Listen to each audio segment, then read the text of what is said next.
বিসমিল্লাহির রহমানির রাহিম।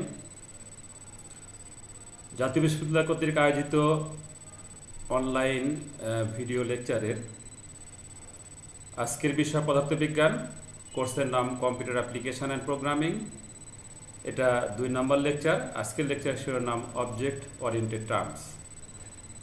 আমি মোহাম্মদ লুৎফর রহমান, সহযোগী অধ্যাপক পদার্থবিজ্ঞান, সরকারি এডওয়ার্ড কলেজের পক্ষ থেকে আজকে সমস্ত ছাত্রছাত্রীকে স্বাগত জানাচ্ছি। আশা করি তোমরা পুরো ক্লাসটি দেখবে এবং এটাও আশা করছি যে গত ক্লাসে যা পড়ানো হয়েছিল সেগুলো ভালো করে পড়েছো।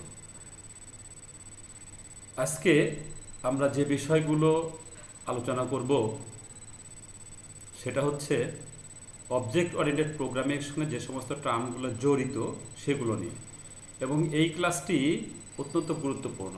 প্রিয় ছাত্রছাত্রীরা, তোমরা যদি এই ক্লাসটি ভালোভাবে আয়ত্ত করতে পারো তাহলে যখন আমরা তোমাদের অবজেক্ট ওরিয়েন্টেড প্রোগ্রাম যেমন জাভা, সি প্লাস প্লাস শেখাবো তখন দেখবে যে অনেক ইজি মনে হবে তখন।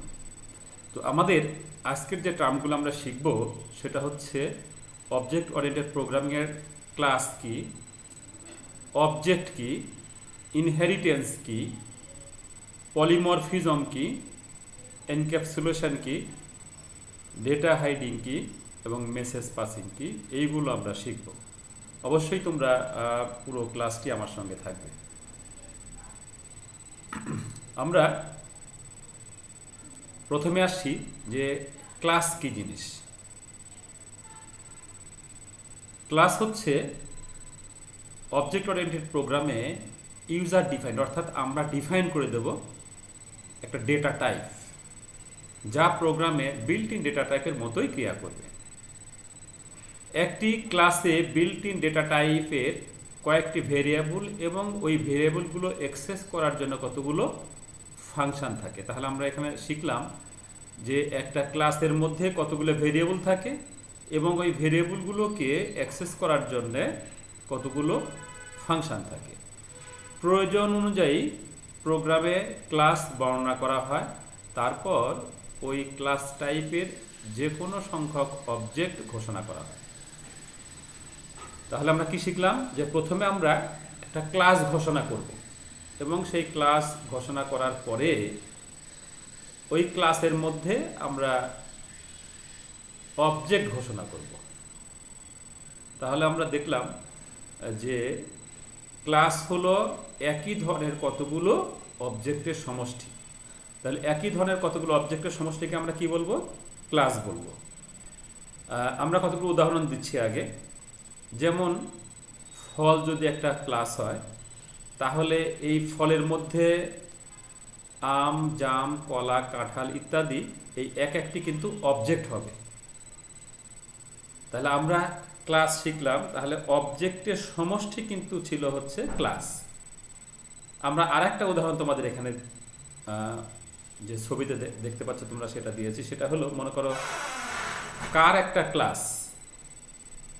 এখন এই কারের মধ্যে যে সমস্ত ব্র্যান্ডগুলো আছে অবজেক্ট সেগুলো হবে। যেমন আমরা এখানে ইচ্ছামতো দিয়েছি, যেমন পলো একটা অবজেক্ট, মিনি একটা অবজেক্ট, বিটেল একটা অবজেক্ট। এই হিসেবে আমরা বলবো টয়োটা একটা অবজেক্ট, মার্সিডিজ একটা অবজেক্ট, ইসুজু একটা অবজেক্ট। এগুলো সব এক একটা অবজেক্ট, কিন্তু তাহলে অবজেক্টের সমষ্টি কিন্তু ক্লাস। এই সমস্ত ব্র্যান্ডগুলো যে গাড়ি সেগুলোকে আমরা একসঙ্গে বলবো কার। তাহলে কার একটা ক্লাস হবে, আর এই কারের মধ্যে যে সমস্ত ব্র্যান্ড আছে সেগুলো হবে আমাদের অবজেক্ট। প্রোগ্রামে এক বা একাধিক অবজেক্ট থাকতে পারে। একটা প্রোগ্রাম, অবজেক্ট ওরিয়েন্টেড প্রোগ্রাম যখন আমরা লিখব সেই প্রোগ্রামে কিন্তু এক বা একাধিক অবজেক্ট থাকতে পারে। ক্লাস ঘোষণার জন্য ক্লাস কিওয়ার্ড এর পর ওই ক্লাসের নাম দিতে হয়।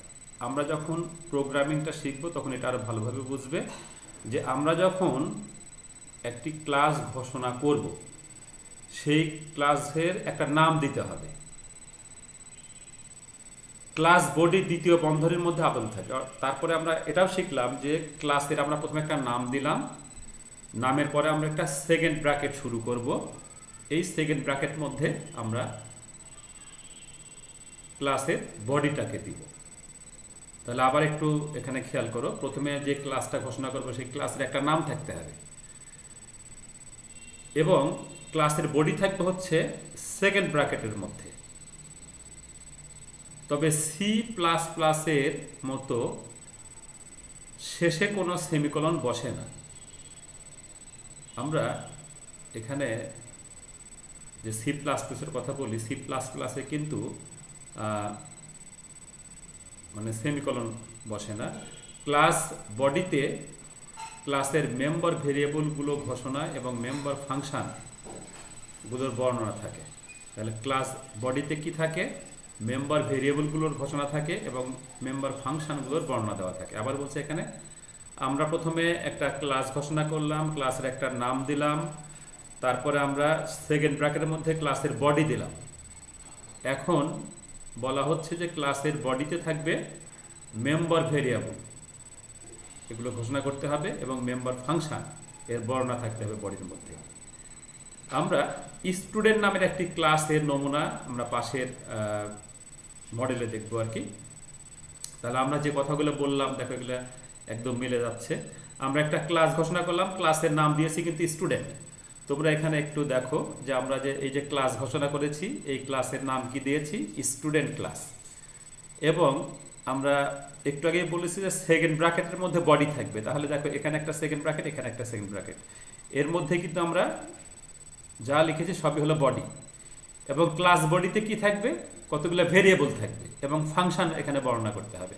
এখানে দেখো আমরা কতগুলো ভেরিয়েবল ঘোষণা করেছি, ফাংশন ঘোষণা করেছি। একটু তোমাদের একটু বলে রাখি, এখানে তোমরা এখন এগুলো বুঝবে না, কারণ আমরা যখন সি প্লাস প্লাস এবং জাভা শেখাবো তখন এগুলো আরও ভালো বুঝবে পরবর্তী ক্লাসগুলোতে। যেমন আমি এখানে মার্কস কিন্তু একটা ভেরিয়েবল, বাট এই যে ফ্লট এটা কিন্তু একটা ফাংশন। এখানে একটু বলে রাখি, আমাদের যখন মার্ক এন্ট্রি দেই তখন কিন্তু পয়েন্ট আসতে পারে। ধরো একজন পেয়েছে 72.5, এই পয়েন্টের জন্য কিন্তু ফ্লোট থাকে। আর যদি পূর্ণ সংখ্যা হতো তাহলে আমরা কিন্তু এখানে ইন্টিজার বসিয়ে দিতাম। এগুলো পরে তোমরা জাভা ক্লাসে, সি প্লাস প্লাস ক্লাসে ডিটেলস তোমরা শিখবে। তাহলে আমরা আবার একটু বলি, এখানে একটা ক্লাস ঘোষণা করেছি, ক্লাসের নামটা কি? স্টুডেন্ট। আর তারপরে আমরা বলেছি যে সেকেন্ড ব্র্যাকেটের মধ্যে কি থাকবে? বডি থাকবে, এই পুরাটা বডি। বডির মধ্যে কি থাকবে?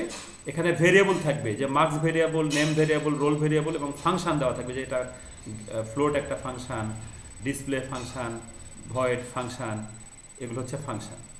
তাহলে আশা করি এইটুকু বুঝতে পেরেছ। আমরা পরবর্তীতে আসছি যে অবজেক্ট কি জিনিস।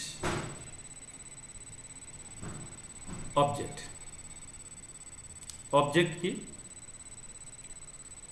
সাধারণত অবজেক্ট বলতে বোঝায় কোনো বস্তু, যেমন মানুষ একটি অবজেক্ট। ধরো বই, খাতা, কলম, ডাস্টার, পেন্সিল, এগুলো প্রত্যেকটি এক একটি অবজেক্ট। প্রতিটি অবজেক্টের কিছু বৈশিষ্ট্য থাকে। প্রত্যেকটা, এই যে আমরা যেগুলোর কথা বললাম, প্রত্যেকটারই কিন্তু কিছু বৈশিষ্ট্য আছে। এদের কতগুলো সাধারণ বৈশিষ্ট্য, মানে কিছু আছে কমন বৈশিষ্ট্য, যেগুলোর জন্য একটি অবজেক্টের সাথে অন্য অবজেক্টের এক বা একাধিক অবজেক্টের মিল থাকে, এবং কতগুলো বৈশিষ্ট্য নিজস্ব, এবং কিছু বৈশিষ্ট্য আছে যেগুলো ওই পার্টিকুলার অবজেক্টের নিজস্ব বৈশিষ্ট্য, যেগুলোর জন্য একটি অবজেক্ট অন্য অবজেক্ট থেকে আলাদা। তাহলে এই বৈশিষ্ট্যের জন্য একটা অবজেক্ট থেকে অন্য অবজেক্ট কিন্তু আলাদা। পৃথিবীর কোনো দুটি অবজেক্ট হুবহু এক নয়। পৃথিবীর যে অবজেক্টগুলো একেবারে দেখতে একরকম মনে হলেও কিন্তু এগুলো আসলে আমাদের অবজেক্ট ওরিয়েন্টেড প্রোগ্রামে কিন্তু এক নয়। আকার, আয়তন, গুণগত মান ইত্যাদি বৈশিষ্ট্য হুবহু এক হলেও অন্তত অবস্থানের দিক থেকে এদের মধ্যে পার্থক্য থাকে। আমরা কিছু উদাহরণ দিব। যেমন একই রকমের দুটি কলম একই মনে হলেও এরা আসলে এক নয়, কারণ দুটি কলম কখনোই একই সময়ে একটি টেবিলের একই অবস্থানে থাকবে না, দুটি অবস্থানে থাকবে, ফলে একরকম হবে না। আমরা একটু আগেই বলেছি যে পৃথিবীতে দুটো অবজেক্ট দেখতে যদি একরকমও হয় তাহলে এরা কিন্তু আসলে এক নয়। মনে করো যে যমজ দুই ভাই দেখতে একই রকম, হয়তো আমি বা তুমি ডিফাইন করতে পারবো না, কিন্তু তারা কিন্তু অবস্থানের দিকে অর্থাৎ পাশাপাশি যারা থাকে তাহলে অবস্থান কিন্তু আলাদা হচ্ছে, অর্থাৎ অবস্থানের দিক থেকেও আলাদা। তাহলে আমরা এখানে যেটা দেখলাম যে প্রত্যেকটা অবজেক্ট কিছু বৈশিষ্ট্য মিল থাকে আর কিছু বৈশিষ্ট্য একটা থেকে আরেকটার মধ্যে আলাদা থাকে। যেমন আমরা যদি এখানে পাশে চিত্র দেখি, ধরো আমরা একটা ক্লাস ঘোষণা করলাম, ক্লাসের নাম হলো হিউম্যান। এখন দেখো প্রিয় ছাত্ররা, তোমাদের যারা বন্ধুরা আছো তারা দেখো প্রত্যেকের একটা মাথা, দুটা হাত, দুটা পা, মোটামুটি বডির সাইজ একটা একই রকম, কিন্তু একজন থেকে কিন্তু একজন আলাদা আছে। এখন হুবহু যদি একও হয় তাদের নেম কিন্তু আলাদা। তাহলে এখানে কিন্তু আমি বলবো যে একটা থেকে আরেকটা অবজেক্টের মধ্যে অবশ্যই কিছু বৈশিষ্ট্য মিল থাকবে, কিছু কিন্তু আবার অমিল থাকবে। এই চিত্রে আরও দেখতে পাচ্ছ, সেগুলো আমরা অ্যাট্রিবিউট মেথড পরে আলোচনা করবো আর কি। তাহলে আমরা আশা করি যে তোমরা অবজেক্ট সম্বন্ধে এখন ক্লিয়ার বুঝতে পেরেছ। আমরা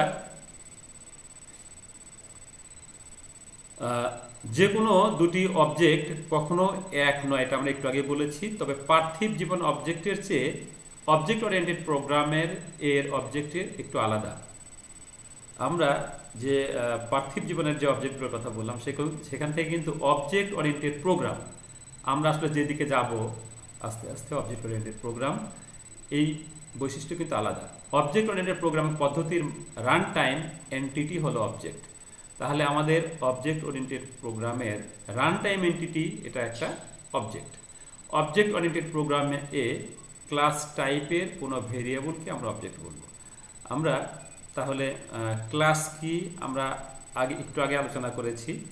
তাহলে ক্লাসের মধ্যে যে ভেরিয়েবলগুলো থাকে সেগুলোই কিন্তু এক একটা আমরা বলছি এখানে অবজেক্ট, অর্থাৎ অবজেক্ট ওরিয়েন্টেড প্রোগ্রামে এগুলো এক একটা অবজেক্ট। প্রোগ্রামে প্রথমে ক্লাস বর্ণনা করা হয়। একটা প্রোগ্রাম যখন আমরা লিখব তখন আমরা একটা ক্লাস বর্ণনা করব, অতঃপর ওই ক্লাস টাইপের যে কোনো সংখ্যক অবজেক্ট ঘোষণা করা হয়। তারপর আমরা ওই ক্লাস টাইপের মধ্যে অবজেক্ট ঘোষণা করব।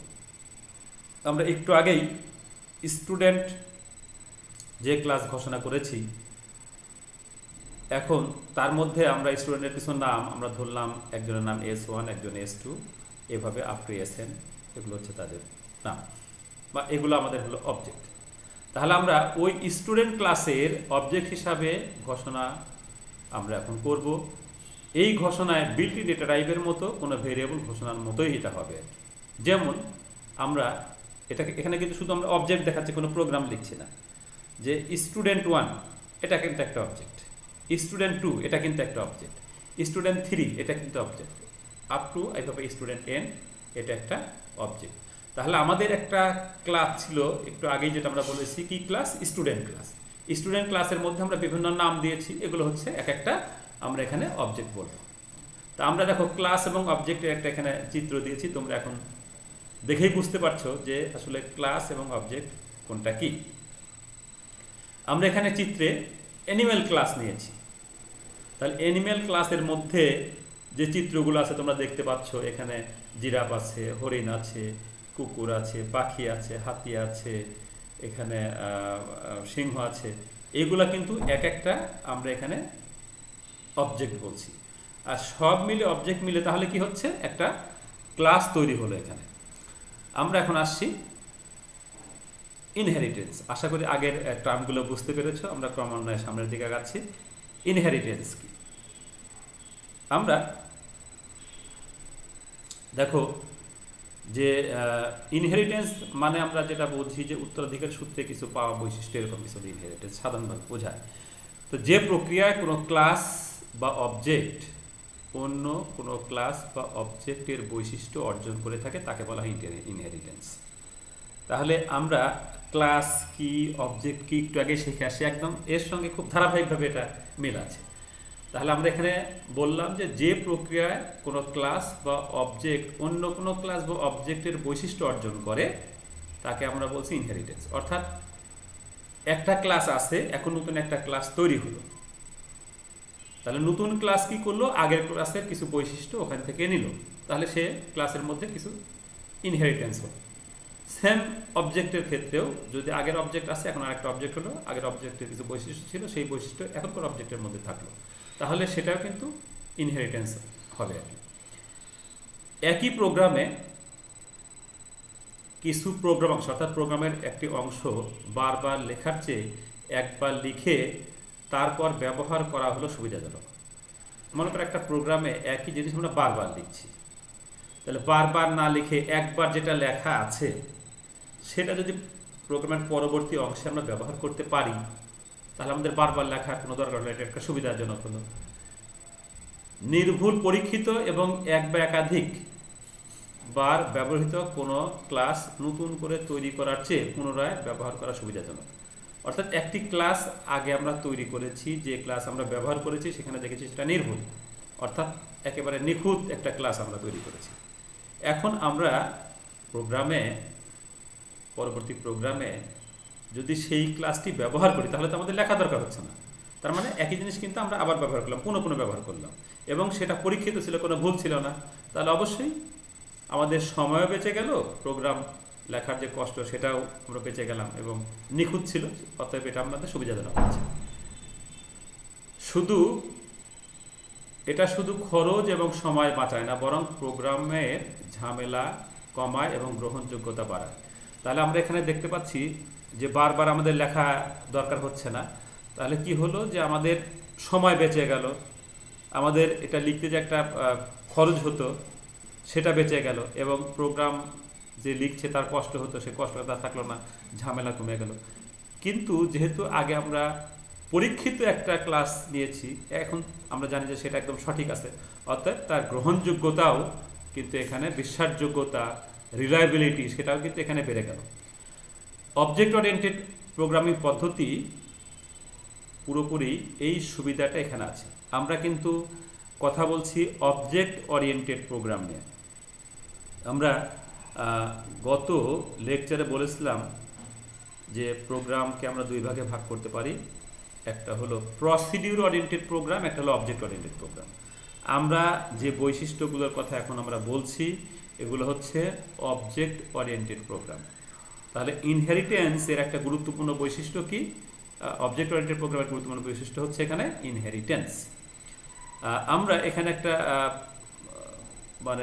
ইমেজ তোমাদের জন্য নিয়ে এসেছি। দেখো এখানে লায়ন যেটা বড় সেটা বলছে son I am base class, অর্থাৎ সে হচ্ছে বেস ক্লাস, আর তার বাচ্চাটি পাশে আছে, সে বলছে dad I am drive class, অর্থাৎ আমি বেস ক্লাস থেকে ড্রাইভ হয়েছি। অর্থাৎ এর মধ্যে কিছু বৈশিষ্ট্য বেস ক্লাস থেকে এসেছে, সেই জন্যে এটার নাম ড্রাইভ ক্লাস, এবং তার মধ্যে বৈশিষ্ট্য সুবিধায় সে কিছু ইনহেরিট করেছে। আমরা পরবর্তী স্লাইডে এগুলো আরো একটু ভালো করে শিখব। আমরা দেখো এখন আসছি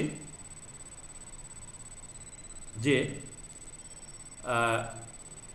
এক প্রোগ্রামে ব্যবহৃত কোনো ক্লাস অন্য প্রোগ্রামে ব্যবহার করা যায়। আমরা একটু আগেও বলেছি যে আমরা একটা ক্লাস যখন নিখুঁত এবং এটা যখন আমরা একবার ব্যবহার করেছি তখন আমরা দেখেছি সেটা ভুল নেই।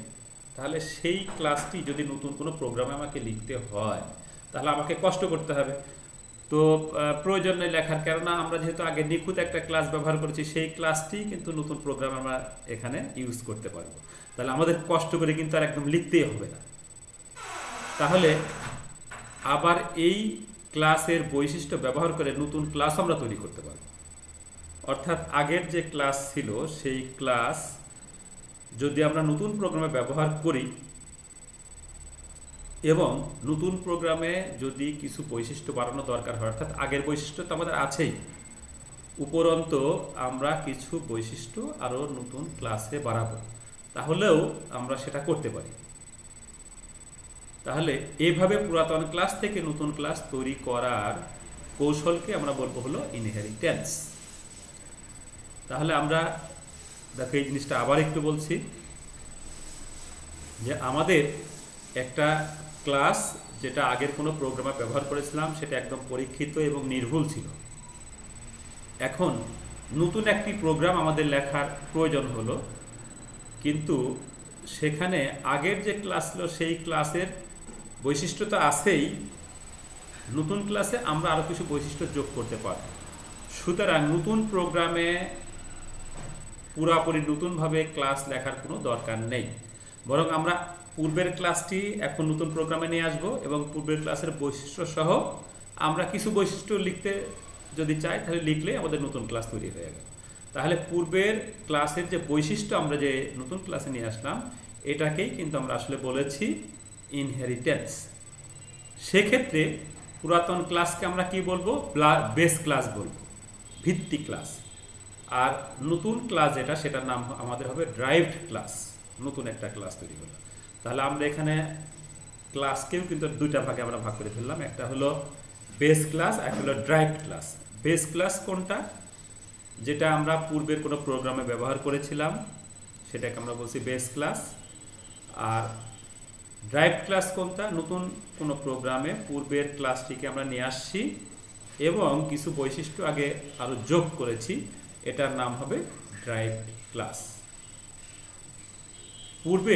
আমরা একটু পূর্বেই যেটা আলোচনা করেছি, স্টুডেন্ট নামে একটা ক্লাস আলোচনা করেছি। আমরা এখন স্টুডেন্ট ক্লাসকে যদি বেস ক্লাস ধরি এবং ধরে ইনহেরিটেন্স প্রক্রিয়া, আমরা রেজাল্ট নামে একটা ড্রাইভড ক্লাস এখানে আমাদের দেখাবো। দেখো, একটু আগে আমরা বলেছি যে আমরা স্টুডেন্ট একটা ক্লাস নিয়েছি, মানে অর্থাৎ একটা ক্লাস যখন তৈরি করা হয় সেই ক্লাসের একটা নাম থাকে। ক্লাস নামের পরে কি করা হয়? সেকেন্ড ব্র্যাকেটের মধ্যে কিন্তু আমরা ক্লাস বডি লিখি। তাহলে এখানে আমরা ওই কথাগুলো একটু মনে রাখবো। দেখো, আমরা একটা ক্লাস নিয়েছি যেটাকে আমরা নামই দিয়েছিল বেস ক্লাস, তোমাদের বোঝার সুবিধার্থে এটা নামই দিলাম বেস ক্লাস। আগে কিন্তু আমরা দিয়েছিলাম স্টুডেন্ট ক্লাস, এখন দিলাম হলো বেস ক্লাস। ক্লাসের নাম দিলাম কি? Base class. এখন সেকেন্ড ব্র্যাকেটের মধ্যে কিন্তু আমরা বেস ক্লাসটা লিখেছি, এটার নাম হলো ক্লাস বডি। আসলে এখানে কিন্তু আমরা কোনো প্রোগ্রাম লিখছি না, জাস্ট মডেল। তাহলে বেস ক্লাসের মধ্যে এখানে মেম্বার থাকবে। মেম্বার মানে বডির মধ্যে কি কি থাকবে? ফাংশন থাকবে, ভেরিয়েবল থাকবে, আমরা একটু আগেই বলেছি। তারপরে আমরা বেস ক্লাসকে শেষ করব। এখানে এই যে ডবল স্ল্যাশ, এগুলো তোমরা পরবর্তী প্রোগ্রামগুলোতে তোমাদের আমি শেখাবো। অর্থাৎ এগুলো হচ্ছে তোমাদের বোঝার জন্য, কম্পিউটার এগুলো পড়বে না, প্রোগ্রামে কখনো কম্পিউটার এগুলো পড়ে না। যখন ডবল স্ল্যাশ থাকে তখন এগুলো পড়ে না। তাহলে আমরা দেখো একটা বেস ক্লাস, ক্লাসের নামই দিয়েছি বেস ক্লাস, এবং তার মধ্যে আমরা ক্লাস বডি এখানে আমরা নিয়েছি। এখন আমরা একটা ড্রাইভড ক্লাস তৈরি করব, যেখানে আমরা বলেছি যে বেস ক্লাসের যে বৈশিষ্ট্য সেগুলো কিন্তু ড্রাইভ ক্লাসে চলে আসবে। তাহলে আমরা এখন আরেকটি ক্লাস তৈরি করলাম যেটাকে আমরা নামই দিয়েছি ড্রাইভড ক্লাস। তাহলে ড্রাইভ ক্লাসের বৈশিষ্ট্য কোত্থেকে পাবো? বেস ক্লাস থেকে। তার মানে আমরা সেজন্য লিখেছি এক্সটেন্ড বেস ক্লাস, অর্থাৎ বেস ক্লাসের বৈশিষ্ট্য এখানে চলে আসে। তাহলে আমরা এই বেস ক্লাস কি ড্রাইভ ক্লাস কি সেটা দেখবো। যেহেতু ড্রাইভ ক্লাস একটা ক্লাস, তাহলে সেখানে ক্লাসের নিয়ম পুরোপুরি ফলো করতে হবে। ক্লাসের নিয়ম কি ছিল? যে ক্লাসের একটা নাম থাকবে এবং ক্লাসের বডিটা থাকবে কিসে? সেকেন্ড ব্র্যাকেটের মধ্যে। আমরা এখানে সেকেন্ড ব্র্যাকেটের মধ্যে এখানে বডি দিব। অনেক কিছু এখানে লিখবো আমরা, প্রোগ্রাম যখন লিখবো তখন তোমরা এগুলো ক্লিয়ার হয়ে যাবে যে আমাদের অনেক কিছু এখানে লিখতে হবে। তাহলে আমরা একটা পেলাম বেস ক্লাস, একটা হলো ড্রাইভড ক্লাস। তাহলে কি হলো? আমরা আগের স্লাইডটা যদি একটু দেখি তাহলে তোমাদের একটু ক্লিয়ার হবে এই এক্সাম্পলটা। এখানে দেখো লাইনটা বলছে যে son I am base class, অর্থাৎ সে হলো বেস। আর তার কিডস বাচ্চাটি সে বলছে ড্যাড আই অ্যাম ড্রাইভড ক্লাস, অর্থাৎ আমি হলো ড্রাইভড ক্লাস। অর্থাৎ ইনহেরিটেন্স প্রক্রিয়া, তার মধ্যে কিছু বৈশিষ্ট্য এখানে চলে আসছে। তো আমরা এটাতেও দেখেছি যে স্টুডেন্টের যে আমরা ক্লাস আগে ছিল সেটাকে বেস ক্লাস নাম দিয়ে একটা ক্লাস তৈরি করেছি, তার বডি দিয়েছি। আর ড্রাইভ ক্লাস নাম দিয়ে একটা ক্লাস তৈরি করেছি। বেস ক্লাসের বৈশিষ্ট্য এই ড্রাইভ ক্লাসের মধ্যে আমরা নিয়ে এসেছি। এইগুলোই আমাদের আসলে ইনহেরিটেন্স। তো আমরা আগের যে ফরম্যাট অনুসারে এখন আমরা নিচে স্টুডেন্ট এবং রেজাল্ট নামে দুটি নমুনা ক্লাস বিবেচনা করব, কারণ এগুলো যেহেতু খুব ইম্পর্টেন্ট সেই জন্য আমরা তোমাদেরকে বারবার উদাহরণ দিয়ে এগুলোকে বোঝানোর চেষ্টা করছি। স্টুডেন্ট ক্লাসকে বেস ক্লাস ধরে রেজাল্ট ক্লাসে তার প্রাইভেট ইনহেরিটেন্সগুলো আমরা এখানে দেখব। একটু মনোযোগ দিয়ে তোমরা দেখো, এইটা একটা ফরম্যাট আমি এখানে দিয়েছি, যেগুলো আমরা তোমাদের সি প্লাস প্লাস প্রোগ্রামিং এবং জাভা প্রোগ্রামিংয়ে তোমাদের আমরা এগুলো ডিটেলস শেখাবো। দেখো, আমরা এখানে একটা ক্লাস ঘোষণা করেছি, ক্লাসের নাম দিয়েছি কি? স্টুডেন্ট। এখানে কিন্তু লেখা আছে স্টুডেন্ট, এটা কিন্তু ক্লাস নেম। কারণ ক্লাস যখন ঘোষণা করা হয় তখন তার একটা নাম দেওয়া হয়। এটা হচ্ছে একটা ক্লাস নেম, ক্লাসের নেম দিয়েছি স্টুডেন্ট, এবং ক্লাস ঘোষণার পরে আমরা বলেছি যে বডি কিসের মধ্যে থাকে, সেকেন্ড ব্র্যাকেটের মধ্যে। এই যে সেকেন্ড ব্র্যাকেটের বডি থাকে, বডির মধ্যে কি কি থাকে, কিছু ফাংশন থাকে এবং কিছু অবজেক্ট থাকে। আমাদের সেগুলোই আছে, দেখো এই যে আইএনটি কিন্তু একটা ফাংশন। তোমাদের একটু আগে আমি বলেছি যে ফ্লোট এবং আইএনটি। ফ্লোট হলো যখন আমরা পয়েন্ট থাকবে, মনে করো যে 12.5, 79.3 এগুলো পয়েন্ট থাকে, তখন ফ্লোট ইউজ করি। আর যখন ইন্টিজার তখন আমরা পূর্ণ সংখ্যা। এখানে দেখো আমরা এগুলো পরবর্তী ডিটেলস পড়ানো হবে। আইএনটি ইউজ করছি রোল। রোল এটা কিন্তু একটা ভেরিয়েবল, আর আইএনটি কিন্তু একটা ফাংশন। তাহলে আমরা বডির মধ্যে কি কি থাকে, ভেরিয়েবল থাকে, ফাংশন থাকে, আর প্রাইভেট একটা কিওয়ার্ড। আমরা এগুলো পরে ডিটেলস বলবো। এখন দেখো এই যে আমরা ঘোষণা করছি একটা স্টুডেন্টের রোল নেম, এবং সেখানে রোল এবং নেম নেওয়া হবে। তাহলে এইটা সেকেন্ড ব্র্যাকেটের মধ্যে ছিল। এটা ছিল আমাদের একটা স্টুডেন্ট নামের যে ক্লাস, সেই ক্লাসের বডি। এইটাকে যদি আমি এখন বেস ক্লাস বলি, ধরো আমরা ভর্তির সময় তাদের নাম এবং রোল দিয়ে দিয়েছি। ভর্তির সময় এগুলাই থাকে, নাম এবং রোল আমরা দিয়ে দিয়েছি। তাহলে এইটাকে বেস ক্লাস ধরে যখন পরীক্ষা হবে, পরীক্ষার সময় স্টুডেন্টের কি মার্ক এন্ট্রি দিয়ে আমরা তার রেজাল্ট তৈরি করব। তাহলে আমাদের নতুন করে কিন্তু রোল এবং নেম লেখার কোনো দরকার নেই, আমরা আগেরটাকে বেস ক্লাস ধরে নেব। দেখো আমরা এখন নতুন একটা ক্লাস তৈরি করেছি। ক্লাসের আমরা নাম দিয়েছি কি, রেজাল্ট। এখানে কি করেছি, এক্সটেন্ড স্টুডেন্ট, এই যে স্টুডেন্ট ক্লাস আমরা এখানে নিয়ে আসি। আর এইটুক হলো তোমাদের বোঝানোর জন্য, এটা কখনোই কম্পিউটার করতে পারবে না। যখন আমি ডবল স্ল্যাশ দেবো তখন আমরা বলেছি কম্পিউটার পয়েন্ট, এটা হলো ইনহেরিটিং স্টুডেন্ট ক্লাস। অর্থাৎ তোমাদের বোঝাইছি যে এই স্টুডেন্ট ক্লাসটাকে আমরা এখানে নিয়ে আসি। নিয়ে এসে কি, তাহলে আরেকটা ক্লাস আমাদের এখানে তৈরি হয়েছে। সেই ক্লাসটার মধ্যে কি কি হয়েছে, যা আমরা এখানে মার্কস দিয়েছি, ঠিক আছে, মার্কস দিয়ে তারপর রেজাল্ট করেছি। এখানে বডির মধ্যে সবই দেওয়া থাকবে, রেজাল্ট করেছি, তারপর আমরা রেজাল্টগুলো ডিসপ্লে করেছি। তাহলে আমাদের কিন্তু এই যখন আমরা মার্কশিট তৈরি করবো তখন তো তার রোল দরকার, নাম দরকার। আমাদের কিন্তু মার্ক এন্ট্রির সময় রোল এবং নাম কোনো কিছু দরকার নেই, কেননা যেহেতু আমরা আগেই যে ক্লাসটি ঘোষণা করেছিলাম, মনে করো ভর্তির সময় যেগুলো আমাদের ছিল, মনে করো সেগুলো আমাদের বেস ক্লাস। আর এখন আমরা এন্ট্রি দিয়ে যে মার্কশিট তৈরি করবো, সেখানে ওই বেস ক্লাসের সমস্ত বৈশিষ্ট্য নিয়ে আসলাম। এটাকে আমরা এখন বলছি আমাদের ড্রাইভড ক্লাস। তাহলে আগের পুরো অংশটা এই সেকেন্ড ব্র্যাকেট থেকে এই সেকেন্ড ব্র্যাকেট পর্যন্ত নাম হলো বেস ক্লাস, আর এখান থেকে ক্লাস ঘোষণার পর থেকে এই বাকিটার নাম আমাদের হলো ড্রাইভড ক্লাস। আমরা আশা করি তোমরা এই যে ইনহেরিটেন্স যে জিনিসটা এখন অনেকটাই ক্লিয়ার হয়ে গেছে। আমরা দেখো এখন আসছি যে পলিমরফিজম কি জিনিস। পলি মানে হলো বহু, পলিমরফিজম। অবজেক্ট ওরিয়েন্টেড প্রোগ্রামিং পদ্ধতিতে একটা গুরুত্বপূর্ণ বৈশিষ্ট্য হচ্ছে পলিমরফিজম। পলি মানে বহু, আর মরফিজম অর্থ হলো রূপ। সুতরাং পলিমরফিজম অর্থ বহু রূপ, অর্থাৎ ভিন্ন ভিন্ন অবস্থায় একই অবজেক্টের ভিন্ন ভিন্ন ফল প্রদান করতে পারে। তাহলে একটা অবজেক্ট কি করে, ভিন্ন ভিন্ন অবস্থায় কিন্তু ভিন্ন ভিন্ন ফল প্রদান করে। অবজেক্ট কি একটাই, যেমন সি প্লাস প্লাস এই প্লাস যে অপারেটর, সি প্লাস প্লাস কিন্তু আমরা বলছি একটা প্রোগ্রাম, একটা অবজেক্ট ওরিয়েন্টেড প্রোগ্রাম। এখানে বিভিন্ন ধরনের অপারেটর আমরা যখন পড়াবো তখন দেখবে, প্লাস একটা হলো অপারেটর।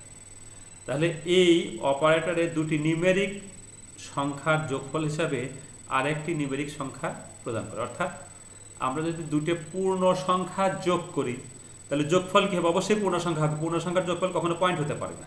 তাহলে আমরা এখানে এই যে প্লাসটি, এটা কিন্তু কি হলো, যে এখানে একটা রূপ হিসাবে আসলো। দুটি পূর্ণ সংখ্যার যোগফল কিন্তু আর একটা পূর্ণ সংখ্যা থাকলে একটা রূপ আসলো এখানে। তবে এই অপারেটর অর্থাৎ এই প্লাস অপারেটর বিভিন্ন অপারেন্ডের জন্য বিভিন্ন ফলাফল প্রদান করতে পারে। অপারেটর কিন্তু প্লাসই, কিন্তু যখন অপারেন্ড আমি চেঞ্জ করব কি হবে, ফলাফলও চেঞ্জ হয়ে যাবে। তাহলে অপারেটর একই, কিন্তু এই একই অপারেটর বিভিন্ন অপারেন্ডের জন্য বিভিন্ন ফলাফল কিন্তু প্রদান করছে। অপারেটর ওভারলোডিং একটি কম্পাইল টাইম পলিমরফিজম। আরও একটি পলিমরফিজম আছে যাকে রান টাইম পলিমরফিজম নামে অভিহিত। অর্থাৎ আমরা এখানে দেখলাম যে দুইটা কিন্তু পলিমরফিজম, একটা হলো কম্পাইল টাইপ পলিমরফিজম আর একটা হচ্ছে রান টাইপ পলিমরফিজম। তাহলে দুটো পলিমরফিজমের নাম কি? একটা হলো কম্পাইল টাইপ আর একটা কি রান টাইপ পলিমরফিজম। আমরা এই চিত্রতে এটা দেখতে পাচ্ছি যে টাইপ অফ পলিমরফিজম। এখানে দেখো লেখা আছে একটা হলো কম্পাইল টাইম পলিমরফিজম আর একটা কি রান টাইম পলিমরফিজম। তাহলে কম্পাইল টাইম পলিমরফিজম এটা হলো স্ট্যাটিক অর আর্লি বাইন্ডিংয়ের ক্ষেত্রে, রান টাইম কখন ডাইনামিক অর লেট বাইন্ডিংয়ের ক্ষেত্রে। তাহলে আমরা এখন দেখো পলিমরফিজম এটা আশা করি তোমরা ক্লিয়ার হয়েছ।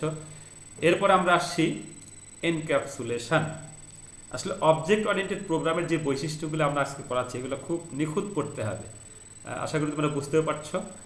তো এনক্যাপসুলেশন কি জিনিস? কোনো অবজেক্টের ডেটা এবং ফাংশন সমূহ একটি একক ইউনিটের মতো ক্রিয়া করে। ফলে তাহলে আমরা এখানে কি বললাম যে ডেটার ফাংশন, তাহলে অবজেক্টের থাকবে ডেটা আর ফাংশন, এটা কিন্তু একটা ইউনিটের মতো ক্রিয়া করবে। তাহলে একটা অবজেক্টের ডেটা আর একটা হলো ফাংশন দুটো মিলে একটা ইউনিটের মতো ক্রিয়া করছে। ফলে অবজেক্টের ডেটা এবং ফাংশন বাইরের অবাঞ্ছিত অ্যাক্সেস থেকে রক্ষা পায়।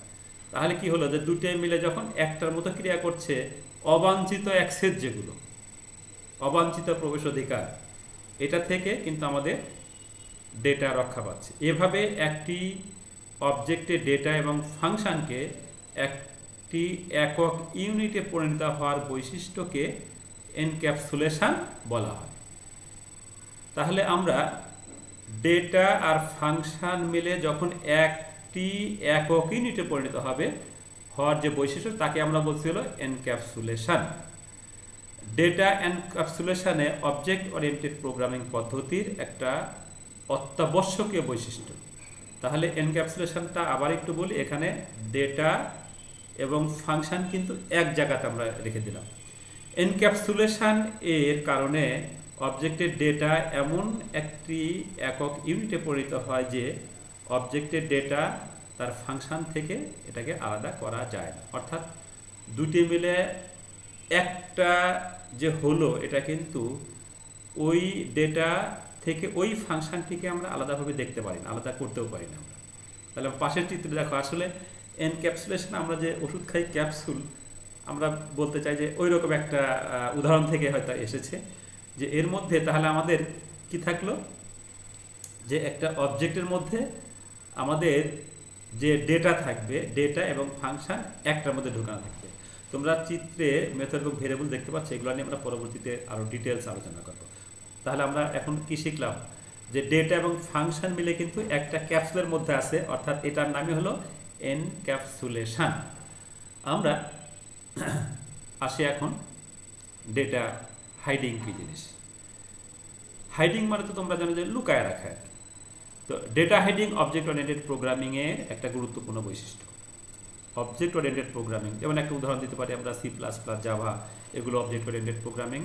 এগুলোর গুরুত্বপূর্ণ বৈশিষ্ট্য কি? Data hiding.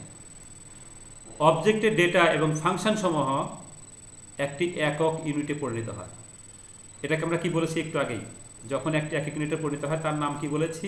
এনক্যাপসুলেশন। ফলে অবজেক্টের ডেটা তার নিজস্ব ফাংশন ব্যতীত অন্য কোনো অবজেক্টের ফাংশন দ্বারা সরাসরি অ্যাক্সেস করা যায় না। তাহলে একটি ডেটা এবং তার ফাংশন আছে একটা ইউনিটের মধ্যে, একটা এনক্যাপসুলেশনের মধ্যে। ফলে অন্য কোনো ফাংশন দ্বারা কিন্তু ওই এনক্যাপসুলেশনের মধ্যে থেকে ডেটাকে এক্সট্রাক্ট করা যাবে না। সেটা এখানে বলেছে যে ফলে অবজেক্টের ডেটা তার নিজস্ব ফাংশন ব্যতীত, আবার দেখো, ফলে অবজেক্টের ডেটা তার নিজস্ব ফাংশন ব্যতীত অন্য কোনো অবজেক্টের ফাংশন দ্বারা অ্যাক্সেস করা যায় না। এভাবে কোনো অবজেক্টের ডেটা তার নিজস্ব মেম্বার ফাংশন ব্যতীত বাইরের অবাঞ্ছিত অ্যাক্সেস থেকে রোধ করাকে ডেটা হাইডিং বলা হয়। তাহলে ডেটা হাইডিং আমরা কাকে বলছি? যে অবজেক্টের ডেটা তার নিজস্ব মেম্বার ফাংশন, অর্থাৎ ডেটা এবং ফাংশন তো এক জায়গায় আছে, তার নিজস্ব মেম্বার ফাংশন ব্যতীত বাইরের অবাঞ্ছিত অ্যাক্সেস থেকে যে রক্ষা করা, রোধ করা, এটার নামই হচ্ছে ডেটা হাইডিং।